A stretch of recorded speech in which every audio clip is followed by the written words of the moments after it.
जो सुमिरत सिद्धि होई गणनायक करिबर बदन, करऊँ अनुग्रह सोई बुद्धि राशि शुभ गुण सदन। जिनके स्मरण करने से, जिनको याद करने से सभी सुंदर सगुन होते हैं और जिनके सुमरन करने से सभी काम सिद्ध हो जाते हैं। और जो गणों के स्वामी और सुंदर हाथी के मुख वाले हैं, कहने का मतलब आप सभी संत समझ गए होंगे मैं किन भगवान के बारे में बोल रहा हूँ। मैं गजानन गणेश भगवान के बारे में बोल रहा हूँ कि जिन्हें स्मरण करने से सब कार्य सिद्ध हो जाते हैं। जो गणों के स्वामी और सुंदर हाथी के मुख वाले हैं, वही बुद्धि के राशि और शुभ गुणों के धाम श्री गणेश जी महाराज मेरे ऊपर कृपा करें। मूक होई बाचाल पंगु चढ़ी गिरवर गहन, जासु कृपा सो दयाल द्रवहु सकल कलिमल दहन।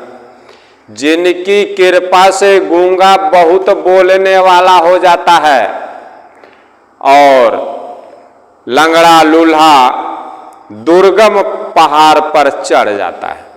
जिस पहाड़ पर कोई नहीं चढ़ सकता, उस पर्वत पर लंगड़ा लूला चढ़ जाता है जिनकी कृपा से। वे कलयुग के सब पापों को जला डालने वाले दयालु भगवान मेरे ऊपर कृपा करें, मेरे ऊपर दर्वित हों, दया करें और सभी भक्तों के हर मनोकामना को पूर्ण करें और सभी भक्तों के दुख को दूर करें।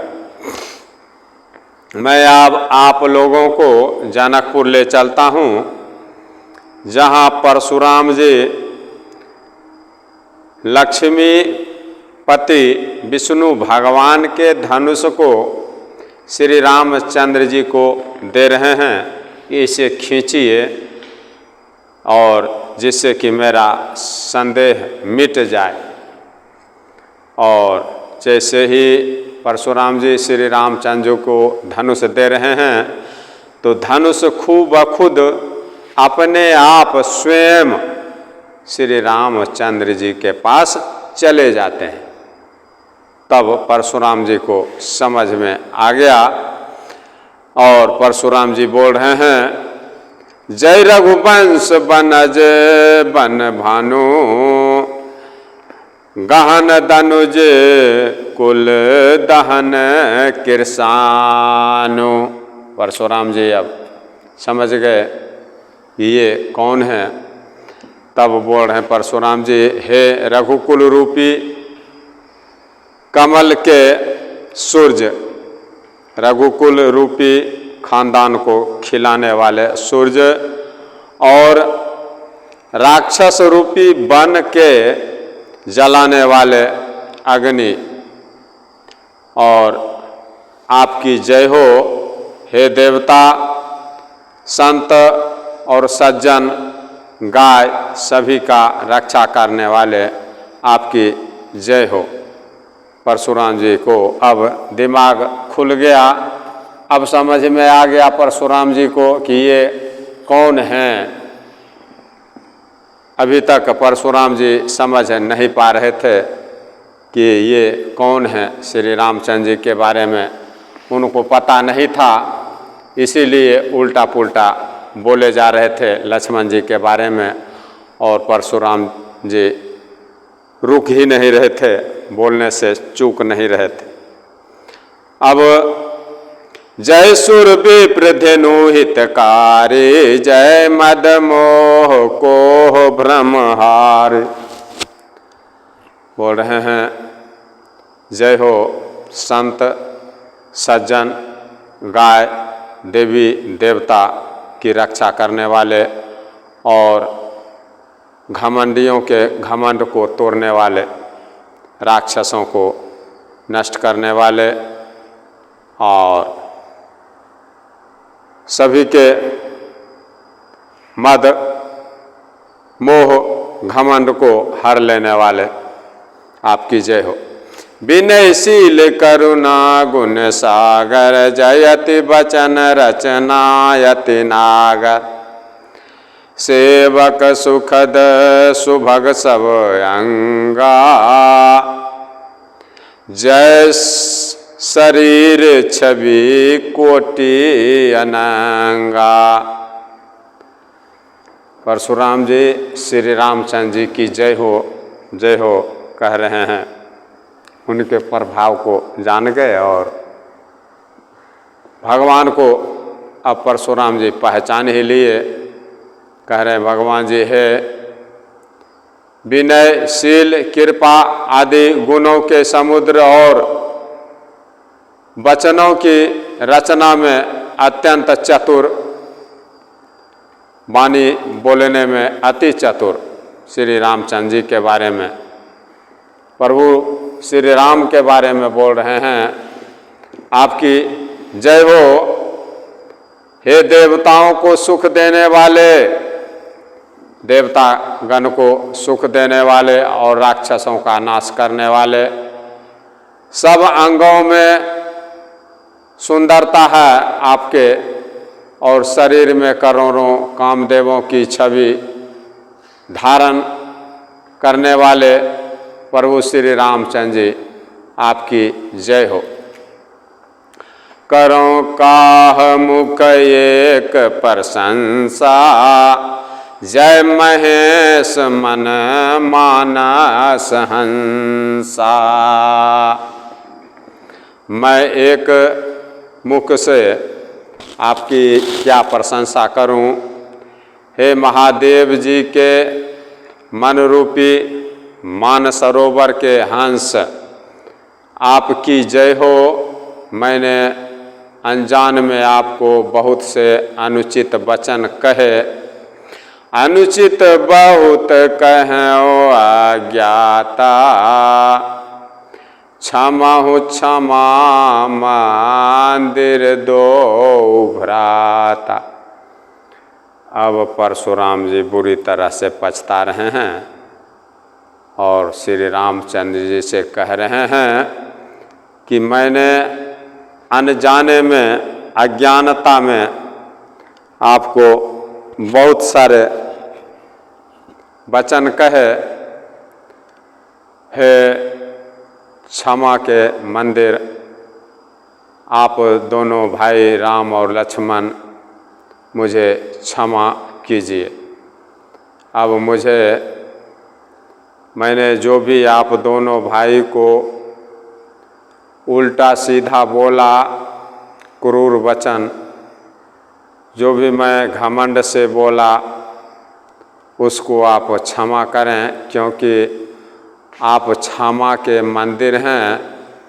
दोनों भाई, मेरी सभी गलती को आप माफ़ करें। कही जय जय जय रघुकुल के तू, भृगुपति गए बनहि तप है तू। हे रघुकुल के पताका स्वरूप श्री रामचंद्र जी, आपकी जय हो। श्री रामचंद्र जी आपकी जय हो। श्री रामचंद्र जी आपकी जय हो। ऐसा कहकर परशुराम जी फिर तपस्या करने के लिए वन को चले गए। कही जय जय जय रघुकुल के तू, भृगुपति गए बनहि तप हेतु। भृगुपति तप के लिए वन को चले गए, तपस्या करने के लिए परशुराम जी जंगल की ओर निकल पड़े। अप भय कुटिल मही डराने, जय तह कायर वहीं परान। अब वहाँ जब परशुराम जी चल दिए श्री रामचंद्र जी की जयकारा लगाकर, तो यह देखकर दुष्ट राजा लोग बिना ही कारण के मनः कल्पित डर से श्री रामचंद्र जी से तो परशुराम जी भी हार गए, ऐसा देख करके जितने भी वहाँ दुष्ट विचार के राजा हैं कि परशुराम जी श्री रामचंद्र जी से भी परशुराम जी भी डर गए। हमने इनका अपमान किया था श्री रामचंद्र जी का, अब कहीं ये श्री राम उसका बदला तो ना लेगा मुझसे। ऐसे कुटिल हृदय वाले जितने भी दुष्ट प्रवृत्ति के राजा हैं वो सोच रहे हैं, जबकि प्रभु की कोई ऐसी भावना ना थी, ना है, ना रहेगी,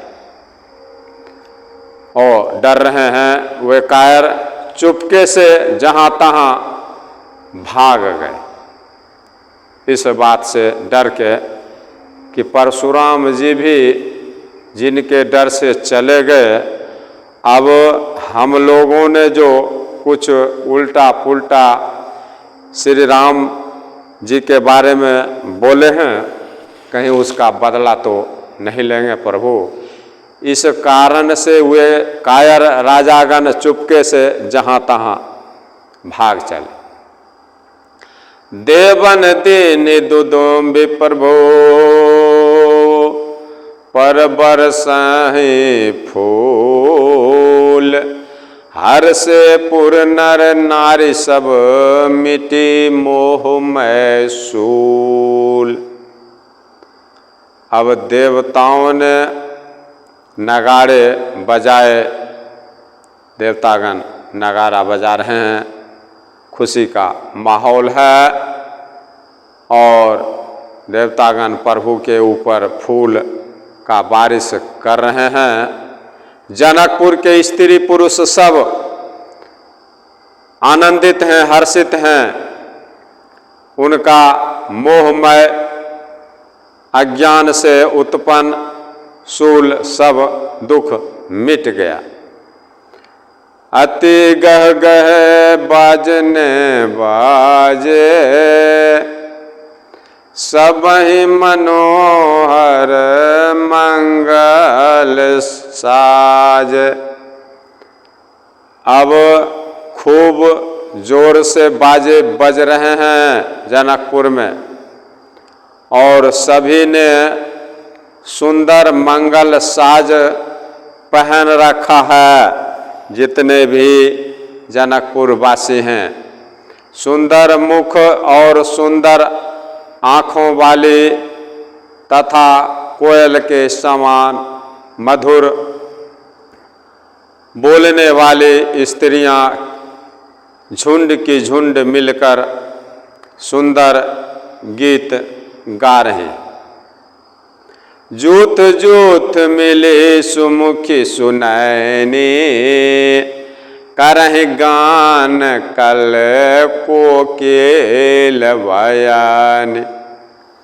झुंड की झुंड सुंदर स्त्रियां मिलकर के सुंदर मुख वाली और कमल के समान सुंदर आँख वाले और कोयल की जैसी मीठी बोलने वाले स्त्रियां मिलकर के सभी सुंदर सुंदर गीत गा रहे हैं।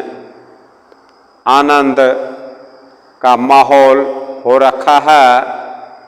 जहाँ प्रभु श्री रामचंद्र जी विराजमान हैं, जहाँ विश्वामित्र जी विराजमान हैं, जहाँ लक्ष्मण जी विराजमान हैं, जहाँ जनक जी और जहाँ जगत की माता सीता विराजमान हैं, उनका क्या कहना, उन नगर के शोभा, सुख और सुंदरता का क्या वर्णन करना।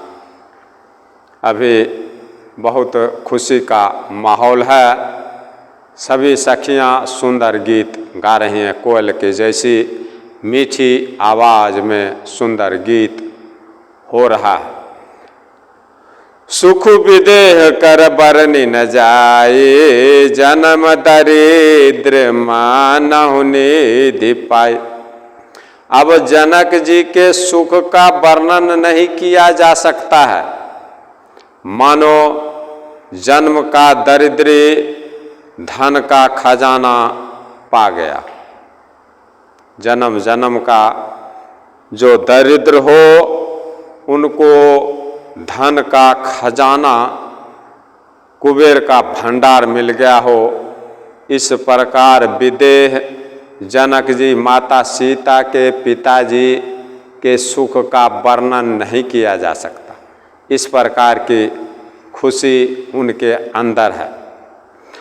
सुख विदेह कर बरनी न जाए, जन्म दरिद्र मानहु निधि पाए।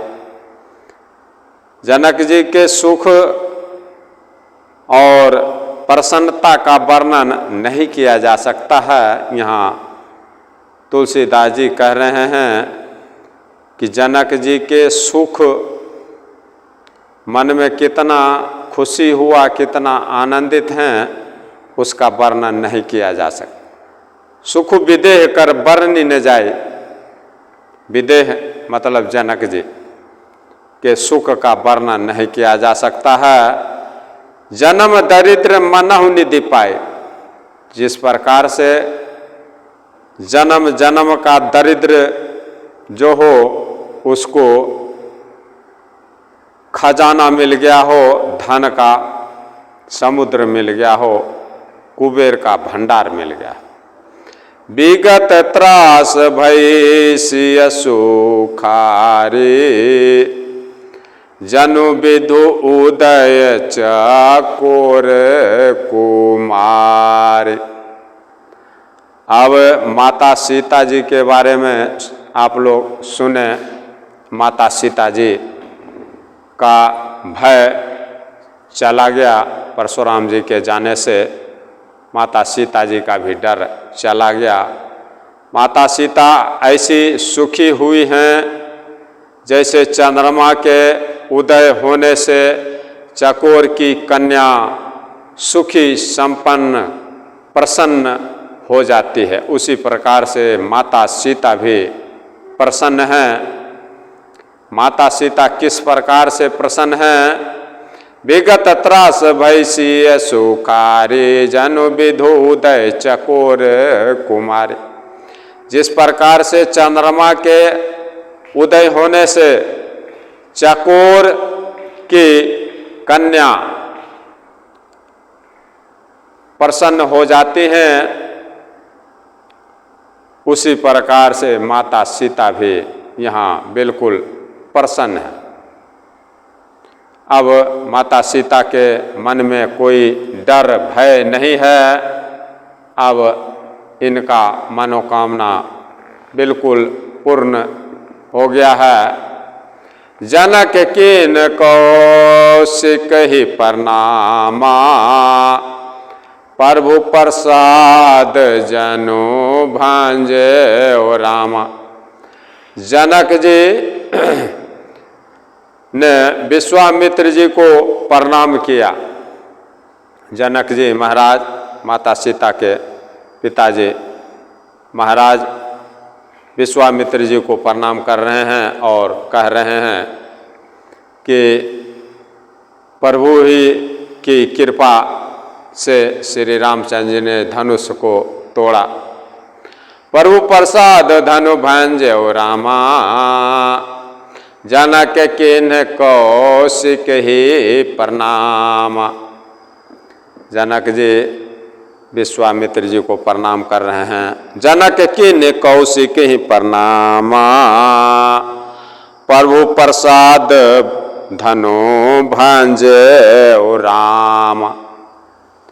जनक जी विश्वामित्र जी से प्रणाम करके कह रहे हैं कि हे प्रभु, आपके कृपा से ही श्री रामचंद्र जी ने धनुष को तोड़ा। ये मेरा धनुष यज्ञ सफल हुआ सिर्फ आपके कृपा से ही।